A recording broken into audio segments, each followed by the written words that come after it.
تو روزہ ڈھال ہے اور جہنم سے آزادی کا ایک اہم ذریعہ ہے۔ روزہ اللہ اور بندے کے مابین ایک راز ہے۔ روزہ نور ہے، ضیاء اور روشنی ہے، اور آقا کریم صلی اللہ علیہ وآلہ وسلم نے روزے کی فضیلت بیان کرتے ہوئے ارشاد فرمایا کہ ہر شے کی کوئی زکوٰۃ ہوتی ہے، انسان کے جسم کی زکوٰۃ روزہ ہے۔ اگر روزہ رکھے گا تو جسم زکوٰۃ ادا کرے گا، جس طرح زکوٰۃ سے مال پاک ہوتا ہے، روزے سے جسم پاک ہو جاتا ہے۔ اور روزہ ویسے بھی انسان کے لیے شفا کا پیام ہے۔ فرمایا کہ سحری کھایا کرو، چونکہ سحری کے کھانے کے اندر بھی اللہ نے برکت رکھی ہے۔ تو یہ ماہ صیام اپنے دامن میں برکتیں لے کر، رحمتیں لے کر نازل ہوتا ہے۔ اس کا پہلا حصہ رحمت، درمیانی حصہ مغفرت، اور آخری حصہ جہنم سے آزادی کا مجدہ جاں فضا ہے۔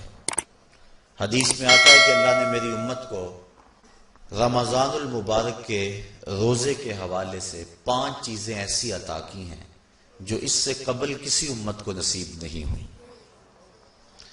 ایک تو یہ کہ رمضان المبارک کے اندر روزہ رکھنے والے کے معدے سے جو بو نکلتی ہے، اللہ کو وہ مشک سے زیادہ محبوب ہے۔ دوسری بات کہ جب ماہ صیام آتا ہے تو شیاطین کو جکڑ دیا جاتا ہے۔ تیسری بات کہ روزے دار جب تک روزے میں رہتا ہے، فرشتے اس کے لیے مغفرت کی دعائیں کرتے رہتے ہیں۔ اور چوتھی بات، جب ماہ صیام کی آخری رات آتی ہے تو اس کے سارے گناہوں کو بخش دیا جاتا ہے اور اس کو جہنم سے آزادی کا پروانہ مل جاتا ہے۔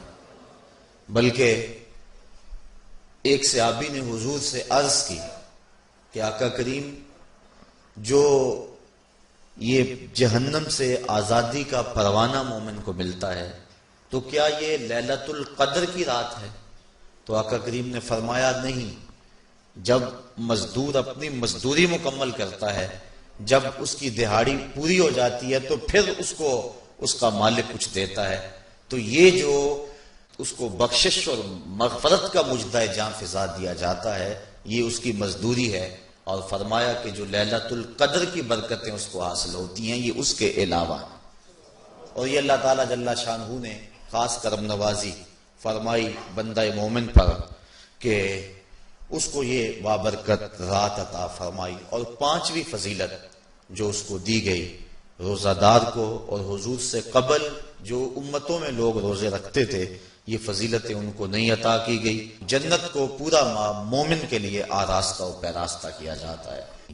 حضرت ابو ہریرہ رضی اللہ تعالی عنہ سے ایک روایت مروی ہے جس کو امام بخاری اور امام مسلم نے روایت کیا کہ آقا کریم علیہ السلام نے ارشاد فرمایا، قال اللہ عز وجل، اللہ جل شانہ ارشاد فرماتا ہے، کل عمل ابن آدم لہو، ابن آدم کا ہر عمل اسی کے لیے ہے، الا الصوم فانہ لی، ہاں مگر روزہ ہے جو وہ میرے لیے رکھتا ہے، وانا اجزی بہ، اور اس کی جزا میں اسے دوں گا، والصیام جنۃ، اور سیام روزہ ڈھال ہے، فاذا کان یوم صوم احدکم فلا یرفث ولا یصخب، فَإِن صَابَّهُ أَحَدٌ أَوْ قَاتَلَهُ فَلْيَقُلْ إِنِّي صَائِمٌ إِنِّي صَائِمٌ وَالَّذِي نَفْسُ مُحَمَّدٍ بِيَدِهِ لَخُلُوفُ فَمِ الصَّائِمِ أَطْيَبُ عِندَ اللَّهِ مِن رِّيحِ الْمِسْكِ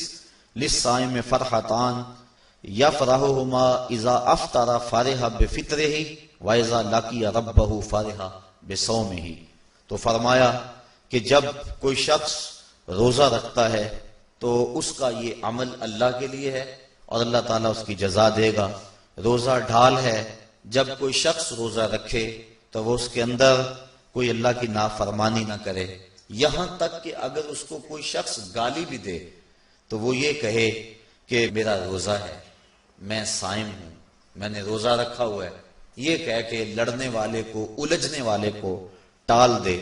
حضور نے ارشاد فرمایا مجھے قسم ہے اس رب کی جس کے قبضے میں محمد کی جان ہے کہ روزہ دار کے معدے سے جو بو نکلتی ہے اللہ کو وہ مسک یعنی کستوری کی خوشبو سے زیادہ محبوب ہے۔ اور روزہ دار کے لیے دو خوشیاں ہیں، ایک خوشی اس کو اس وقت ملتی ہے جب وہ روزہ افطار کرتا ہے، اور دوسری خوشی اس کو اس وقت ملتی ہے جب اس روزے کے صلے میں اسے اپنے رب کا دیدار نصیب ہوگا۔ یہ بات ذہن میں رکھیں کہ اس دنیا پر سب سے بڑی دولت جو حضرت انسان کو دی گئی ہے وہ دولت ایمان ہے، اور قیامت کے دن سب سے بڑی دولت جو اہل ایمان کو دی جائے گی وہ اللہ تعالیٰ کا دیدار ہوگا۔ جنت کے حور و قصور، جنت کے محلات، جنت کی اعلی نصب نعمتیں، دنیا کی کوئی دولت اور دنیا کی کوئی نعمت جنت کی کسی نعمت کا مقابلہ نہیں کر سکتی، لیکن جنت والے جنت میں جا کر جس نعمت کو سب سے بڑا سمجھیں گے، اور وہ ہوگی بھی حقیقت میں سب سے بڑی نعمت، ایسی نعمت کہ اس نعمت کے ملنے پہ باقی ساری نعمتوں کو بھول جائیں گے، وہ یہ ہے کہ رب اپنے رخ کرم سے پردہ ہٹا دے گا اور ان کو اپنا دیدار عطا فرما دے گا۔ تو یہ سب سے بڑی دولت جو مومن کو آخرت میں نصیب ہوگی یہ روزے کے صلے میں نصیب ہوگی، یہ روزے کا وہ ثمر ہے، یہ روزے کا وہ پھل ہے جو اللہ اہل ایمان کو قیامت کے دن عطا فرمائے گا۔ عاجزی بہی کا معنی ہے کہ اس کی میں جزا دوں گا۔ ایک روایت میں آتا ہے کہ جو اعمال ہیں وہ 7 طرح کے ہیں، 2 اعمال ایسے ہیں کہ جو واجب کرتے ہیں، 2 اعمال ایسے ہیں کہ جن کی جزا ان کی مثل ہے، اور ایک عمل ایسا ہے کہ جس کی جزا 10 گنا ہے، اور ایک عمل ایسا ہے کہ جس کی جزا 700 گنا ہے، اور ایک عمل ایسا ہے جس کی جزا بے حساب ہے۔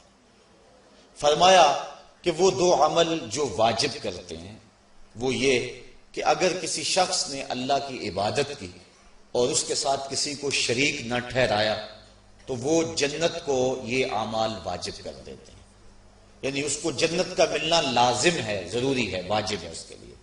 اور دوسرا وہ شخص جس نے اپنے رب کے حکموں کو توڑا یہاں تک کہ اس کے ساتھ کسی کو شریک ٹھہرایا، اس کے اوپر جہنم واجب ہے۔ اور 2 وہ عمل جن کی جزا ان کی مثل ملے گی، ایک وہ گناہ جو اس نے کیا تو اس کی سزا اس کی مثل دی جائے گی، اور دوسری وہ نیکی جو اس نے کی نہیں ہے لیکن اس کا عزم کیا تھا تو اس کو بھی ایک نیکی کا ثواب دے دیا جائے گا۔ ایک عمل وہ ہے جس کے بدلے کے اندر 10 گنا اس کو اجر دیا جاتا ہے، اور فرمایا اس سے اس کے نیک اعمال مراد ہیں، اور فرمایا کہ جو اس کا چھٹا عمل ہے وہ ایسا ہے جس کے بدلے کے اندر اس کو 700 گنا اجر دیا جاتا ہے، اور وہ راہ خدا میں اس کا صدقہ کرنا ہے۔ اور فرمایا ایک عمل ایسا ہے جس کی جزا کا دنیا پر کوئی حساب ہی نہیں ہے، اور وہ بندے کا اللہ کے حضور اپنے روزے کے ساتھ پیش ہونا ہے۔ تو روزہ ایک ایسا عمل ہے کہ جس کی جزا کا کوئی حساب ہی نہیں ہے، تو یہ اللہ کے علم میں ہے کہ وہ اپنے بندے کو کتنی اس کی جزا اور کتنا اس کا صلہ عطا فرما دیتا ہے۔ تو یہ اجر ہے نیکی کا۔ اور آقا کریم علیہ السلام نے ارشاد فرمایا روزہ ڈھال ہے اور جہنم سے بچنے کا ایک مضبوط قلعہ ہے۔ روزے کے من جملہ ثمرات میں سے ایک ثمرہ مرتبہ احسان کا حاصل ہونا ہے۔ مرتبہ احسان کیا ہے؟ اس پہ حدیث جبریل میں آپ کے سامنے رکھنا چاہوں گا، جس کو امام بخاری نے اور دیگر ائمہ احادیث نے ذکر کیا ہے۔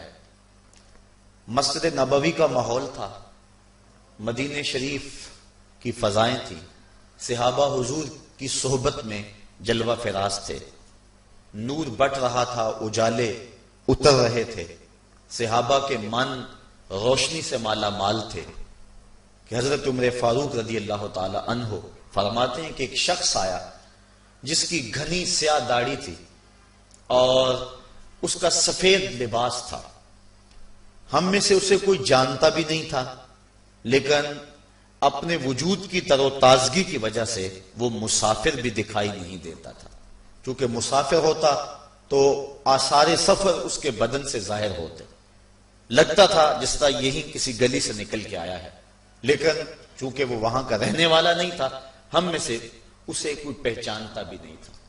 اب وہ حضور کی خدمت میں آیا، فَأَسْنَدَ رُكْبَتَيْهِ إِلَىٰ رُكْبَتَيْهِ، اور اپنے گھٹنوں کو جوڑ کر حضور کے گھٹنوں کے ساتھ ملا کر بیٹھ گیا، اور حضور علیہ السلام سے عرض کرتا ہے کہ حضور مجھے خبر دیجئے کہ ایمان کیا ہے۔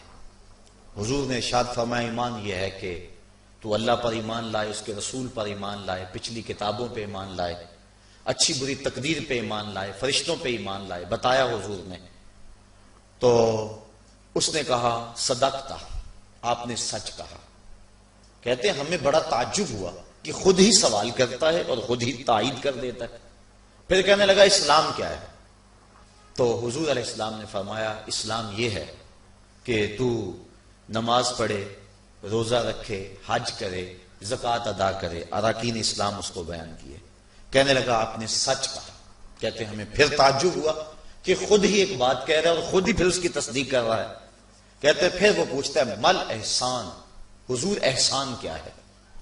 تو حضور علیہ السلام نے جواباً فرمایا ان تعبد ربک کأنک تراہ، احسان یہ ہے کہ تو اللہ کی عبادت اس طرح کرے کہ گویا تو اسے دیکھ رہا ہے، اور اگر یہ کیفیت تجھے نصیب نہیں ہوتی تو کم از کم یہ کیفیت نصیب ہو جائے کہ وہ تجھے دیکھ رہا ہے۔ تو وہ کہنے لگا ہاں آپ نے سچ کہا۔ پھر اس کے بعد اس نے قیامت کی کچھ نشانیوں کے بارے میں سوال کیا، تو حضور علیہ السلام نے جواب مرحمت فرمائے۔ جب وہ شخص اٹھ کے چلا گیا تو حضور نے فرمایا عمر جانتے تھے یہ شخص کون ہے؟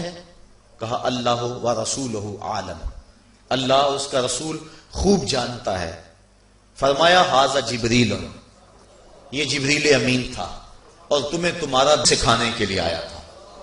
جبریل نے جب امت کو دین سکھایا تو سب سے پہلے یہ بات سکھائی کہ حضور کی چوکھٹ میں بیٹھنے کا ادب کیا ہے۔